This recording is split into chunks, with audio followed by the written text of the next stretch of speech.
आज हम पढ़ने वाले हैं आपकी क्लास 12th की लिटरेचर की बुक का फ्लेमिंगो का चैप्टर नंबर फर्स्ट। आपकी लिटरेचर की दो बुक हैं 12th में, एक है फ्लेमिंगो, एक है विस्तास। तो आज हम फ्लेमिंगो का चैप्टर फर्स्ट शुरू करने वाले हैं और इस चैप्टर का नाम है द लास्ट लेसन। इस चैप्टर को लिखा है एल्फोंसे डॉडेट ने। तो विस्तास की मैं बात नहीं करता, लेकिन फ्लेमिंगो में जितने भी राइटर्स हैं आपको इनके नाम याद करने होंगे। You have to remember the names of the writer. तो पहला चैप्टर है द लास्ट लेसन। तो बात करते हैं पहले इंट्रोडक्शन की। चैप्टर में है क्या, हमें क्या पढ़ना है चैप्टर में। तो बेसिकली है क्या, दो कंट्रीज थी, एक थी जर्मनी, एक थी फ्रांस। जर्मनी का दूसरा नाम है प्रूशिया। ये बहुत इंपॉर्टेंट वर्ड है, पूरे चैप्टर में आपको शायद जर्मनी ना मिले लेकिन प्रूशिया जरूर मिलेगा। तो जर्मनी और प्रूशिया एक कंट्री, फ्रांस दूसरी कंट्री। अब जर्मनी के जो फर्स्ट वाइस चांसलर थे उनका नाम था Otto von Bismarck. Otto von Bismarck. इन्होंने क्या काम किया, 1870 में इन्होंने फ्रांस पर हमला कर दिया। और जैसे ही इन्होंने फ्रांस पर अटैक किया, हमला किया, अटैक करने के बाद इन्होंने फ्रांस को हरा दिया और पूरी फ्रांस को कैप्चर कर लिया। कैप्चर करने के बाद इन्होंने फ्रांस के कर दिए दो टुकड़े। He divided France into two sections or two parts, two regions. तो पहला जो पार्ट था वो था आपका एल्सेस, ALSACE, और जो दूसरा पार्ट था वो था आपका लॉरेन। तो दोनों टुकड़े कर दिए। लेकिन जो उन्होंने मेन चीज करी, जो हमारे चैप्टर के हिसाब से बहुत इंपॉर्टेंट है, वो इन्होंने ये कहा कि अब फ्रांस में फ्रांस लैंग्वेज यानी आपकी मदर लैंग्वेज नहीं पढ़ाई जाएगी। क्या पढ़ाया जाएगा, सिर्फ जर्मन लैंग्वेज। तो जितने भी फ्रांस के टीचर्स हैं, भैया अब अपनी नौकरी ढूंढो कहीं और। यहां अगर आप पढ़ाएंगे तो सिर्फ जर्मन पढ़ाएंगे, फ्रांस नहीं पढ़ाई जाएगी। तो बात करते हैं अब हमारे चैप्टर की। चैप्टर में ऐसे तो कई कैरेक्टर्स हैं, लेकिन हमें जिन जिन के बारे में जानना है वो है मेन कैरेक्टर दो। पहला मिस्टर एम हेमल, जो एक बहुत ही स्ट्रिक्ट टीचर हैं, जो फ्रांस की लैंग्वेज पढ़ाते हैं और ये 40 सालों से अपनी सर्विस दे रहे हैं स्कूल्स में। He has been serving the schools for last 40 years. अब ये बहुत ही स्ट्रिक्ट, बहुत ही डिसिप्लिन्ड टीचर हैं। तो बच्चे इनसे इसीलिए डरते हैं कि अगर हम थोड़ा सा लेट हो गए, अगर हमने काम नहीं किया, तो हो सकता है मिस्टर एम हेमल हमारी पिटाई लगा दें। किससे, एक रूलर से। रूलर मतलब एक पैमाना, एक छड़ी, या आसान भाषा में फट्टा। ये फट्टे से हमारी पिटाई लगा सकते हैं, संटी से पिटाई लगा सकते हैं। तो बच्चे इनसे बहुत डरते थे। अब जो दूसरा कैरेक्टर है वो है फ्रेंड्स। फ्रेंड्स एक बच्चा है जो इन्हीं की क्लास का एक स्टूडेंट है। मिस्टर एम हेमल ने काम दिया करने के लिए, मिस्टर एम हेमल ने बच्चों को काम दिया करने के लिए कि आपको पार्टिसिपल्स याद करने हैं। तो ये जो पार्टिसिपल, जैसे हम अपनी इंग्लिश ग्रामर में पढ़ते हैं participle past, participle present, participle, इसी तरीके से इन्होंने अपनी फ्रांस की लैंग्वेज में पार्टिसिपल दिए याद करने के लिए। अब फ्रेंड्स जो बच्चा था, इसको पार्टिसिपल का पी नहीं पता, पढ़ाई नहीं बंदे ने, तो पता कहां से होगा। तो ये सोचता है कि यार आज मैं स्कूल नहीं जाता क्योंकि पार्टिसिपल मुझे याद है नहीं और मैं लेट भी हो रहा हूं। दो रीजन स्कूल ना जाने के, पहला पार्टिसिपल याद नहीं है, पी तक नहीं पता, और दूसरा मैं लेट हो रहा हूं। तो ये सोचता है आज मैं गोली कर देता हूं, मैं मतलब बंक मार देता हूं आज। I get my self of from the school for today. मैं करूंगा क्या, आज मैं बाहर रहूंगा और पूरे दिन घूमूंगा। लेकिन इसको लगता है नहीं यार जाना चाहिए। जब ये बंदा भागता है, ये बहुत तेजी से दौड़ता है स्कूल जाने के लिए। तो जब ये स्कूल के लिए दौड़ रहा होता है, अब आता है पहला क्वेश्चन और बहुत इंपॉर्टेंट क्वेश्चन, ये क्या क्या देखता है, क्या क्या चीजें इसको दिखाई देती हैं। तो सबसे पहले ये देखता है एक ओपन एरिया, यानी बाहर सब कुछ खुला हुआ है। खुले का मतलब मार्केट खुली है, शॉप्स खुली है, लोग घूम रहे हैं। दूसरी चीज ये देखता है सॉमिल, SAWMILL। सॉमिल का मतलब होता है हिंदी में अगर आप देखेंगे तो आरी चलाने वाली मशीन, यानी लकड़ी को जैसे आरी से काटते हैं। पर यहाँ सॉमिल का मतलब है एक फैक्ट्री जहां पर लकड़ियों को काटा जाता है। तो ये सॉमिल देखता है, ये पूरा मार्केट देखता है, ये चिड़ियाओं की आवाजें सुनता है, चिड़िया देखता है, कबूतर देखता है। इसके बाद ये देखता है कि यार मौसम बड़ा अच्छा है। और जैसे ही आगे भाग रहा होता है तो होता क्या, ये आ जाता है टाउन गेट पर।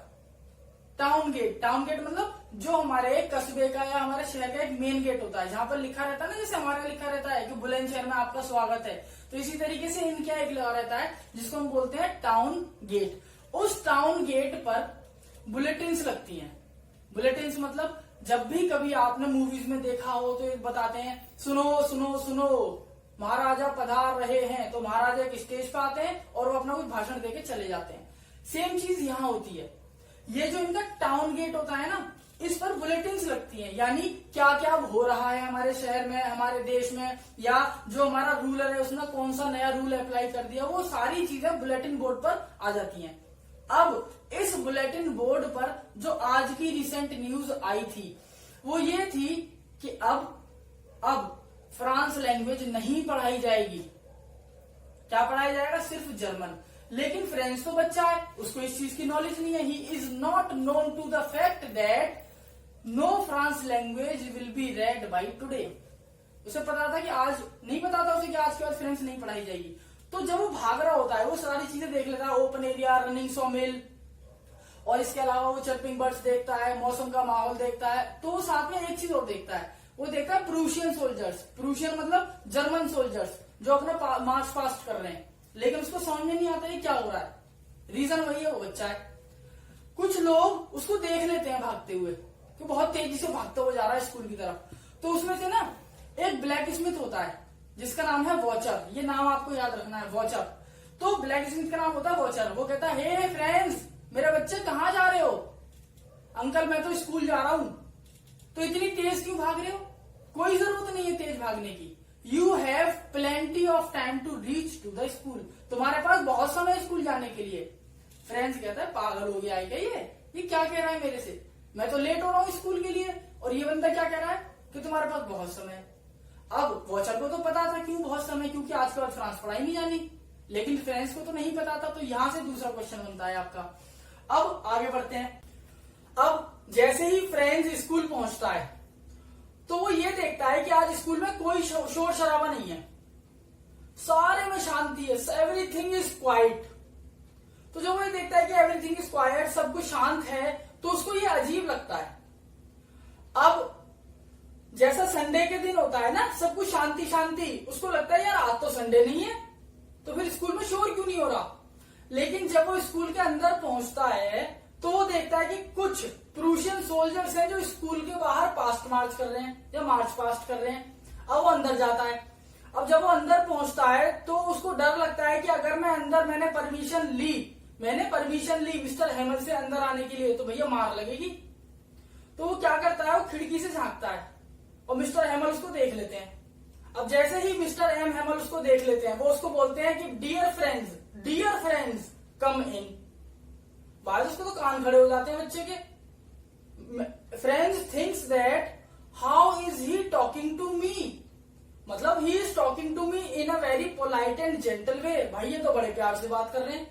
तो पहली अजीब चीज क्या थी कि स्कूल में there was no hustle no बसल।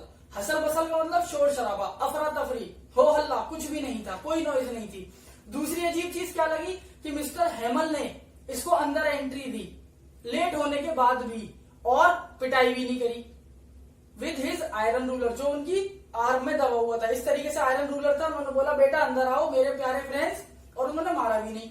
तो ये तीन चीजें अभी तक जो उसको अजीब लगी। पहला, मैं फिर से रिपीट करा देता हूं, पहला नो हसल बसल, कोई शोर शराबा नहीं। दूसरा, इसको एंट्री मिल गई। तीसरा, मिस्टर हेमल ने इसको पीटा नहीं, कुछ नहीं कहा इससे, बोले मेरे प्यारे फ्रेंड्स बैठो। अब जब वो बैठ जाता है तो इसकी नजर ना एकदम से मिस्टर हेमल के कपड़ों पर जाती है। अब जब मिस्टर हेमल के कपड़े देखता है तो क्या देखता है, मिस्टर हेमल ने ग्रीन कोट पहना हुआ है, हरा कोट पहना है, एक ब्लैक कलर की कैप पहनी है जिस पर एम्ब्रॉयडरी मतलब कढ़ाई प्रिंटिंग हो रखी है बहुत अच्छी।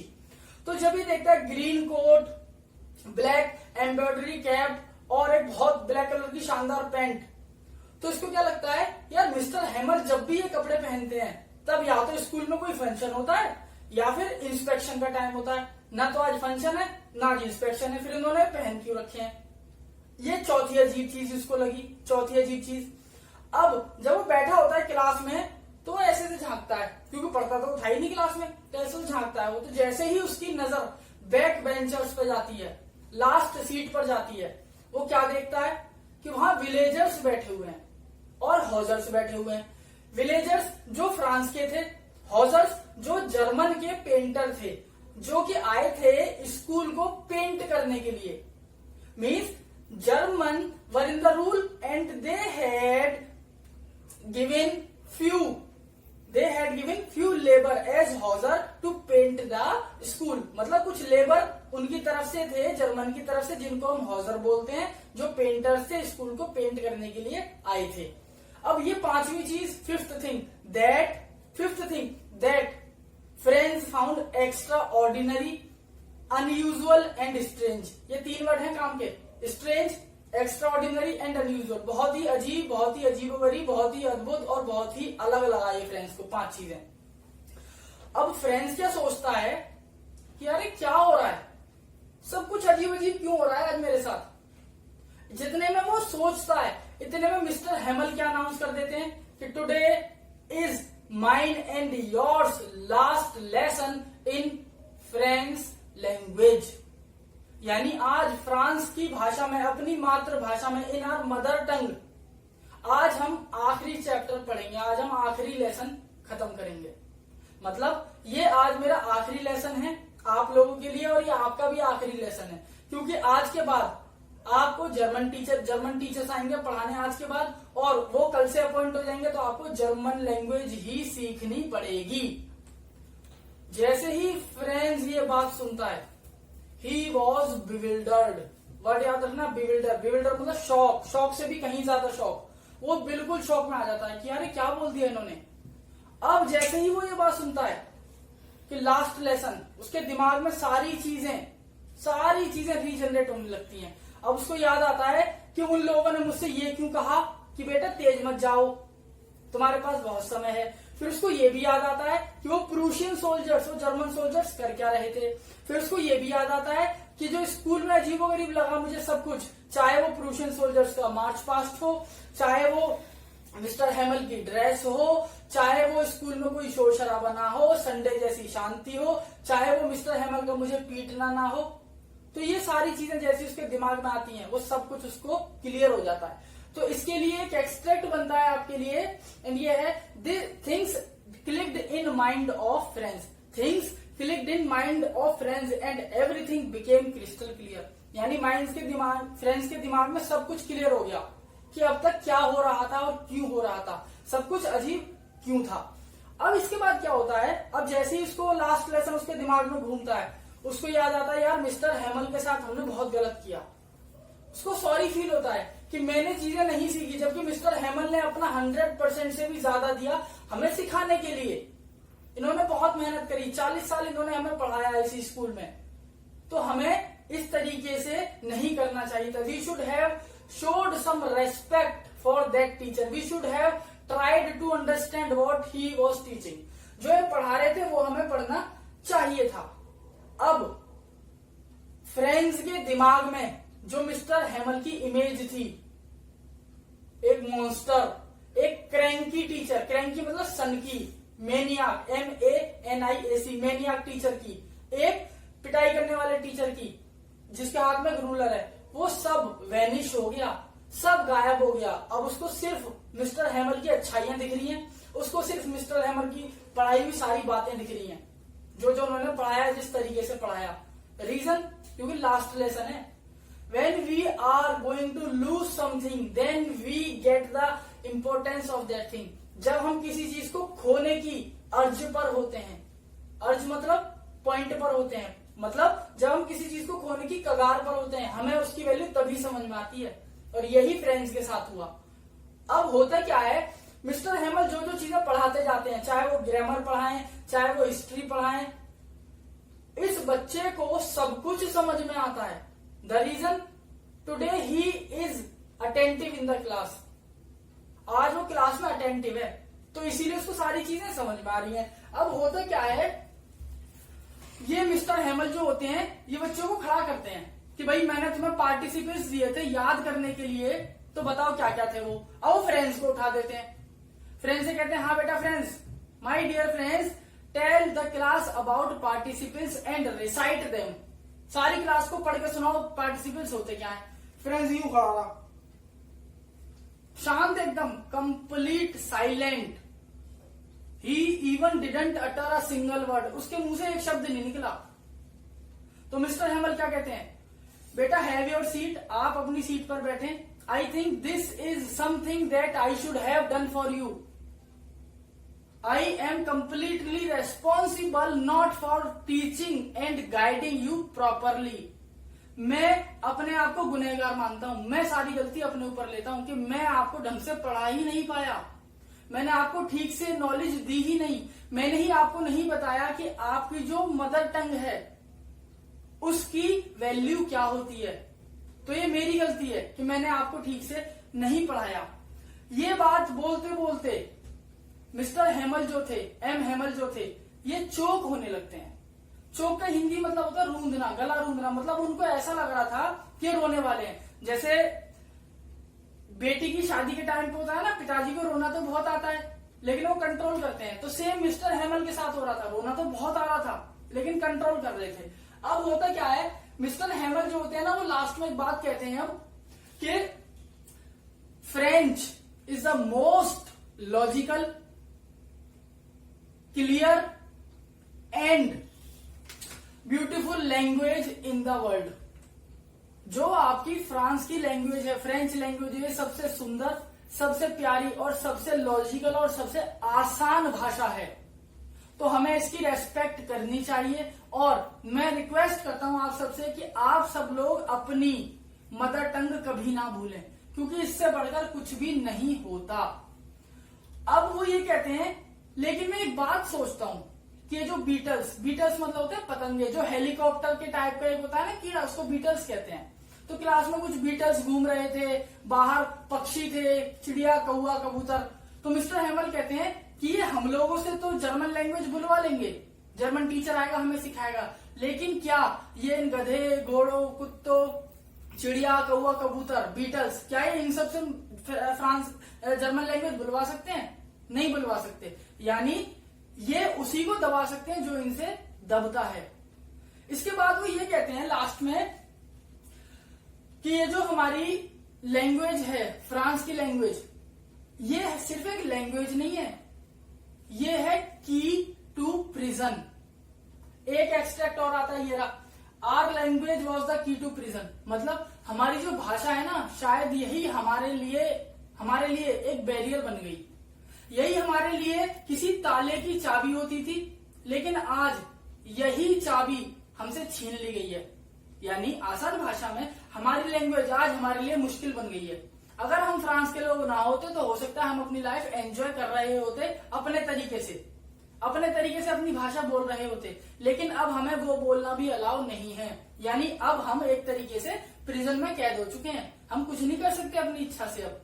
इसके बाद वो जर्मन और हिस्ट्री पढ़ाते हैं। तो लास्ट में वो कुछ बच्चों से बोलते हैं कि बेटा अब आप सब लोग एक बार मेरे कहने से ये हमारी जो अल्फाबेट्स होते हैं, जो हमें बचपन में पढ़ाए जाते हैं, ये आपको मेरे साथ रिसाइट करने, गुनगुनाने हैं, बोलने हैं। तो वो बोलते हैं बा, बी, बे, बू। बच्चे भी यही करते हैं, बा, बी, बे, बू। यानी ये फ्रांस के बेसिक अल्फाबेट्स हैं। इसके बाद होता क्या है, जो चर्च की घड़ी है वो 12 बजा देती है। द चर्च क्लॉक स्ट्रक्ड 12, 12 बज जाते हैं। इसका मतलब क्या है कि अब लास्ट लेसन खत्म, अब क्या पढ़ाया जाएगा, सिर्फ जर्मन। तो जैसे ही 12 बजते हैं, मिस्टर हेमल की सिस्टर आती है और वो बोलती है कि भाईजान चलिए अब टाइम हो चुका है चलने का, कल हमें निकलना भी है, पैकिंग भी करनी है। मिस्टर हेमल जाने से पहले कुछ कहना चाहते थे, लेकिन इतने में ही जैसे ही घड़ी में 12 बजते हैं, मिस्टर हेमल कुछ कहना चाहते हैं, तभी ट्रम्पेट्स बजने लगते हैं।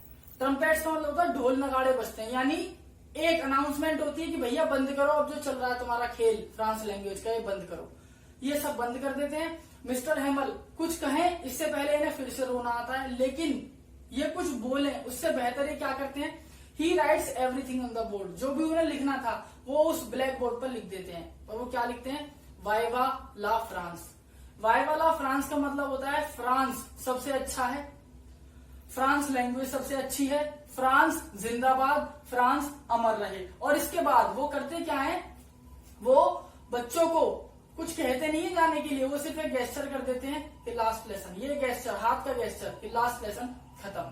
तो जितने भी वर्ड मीनिंग्स थे ऑलमोस्ट वो मैंने सारे इसमें मेंशन कर दिए हैं, जितने एक्सट्रैक्ट्स हैं वो सारे मेंशन कर दिए हैं, और बाकी स्क्रीनशॉट पहले पेज का और दूसरे का वो आप ले सकते हैं। Thank you everyone.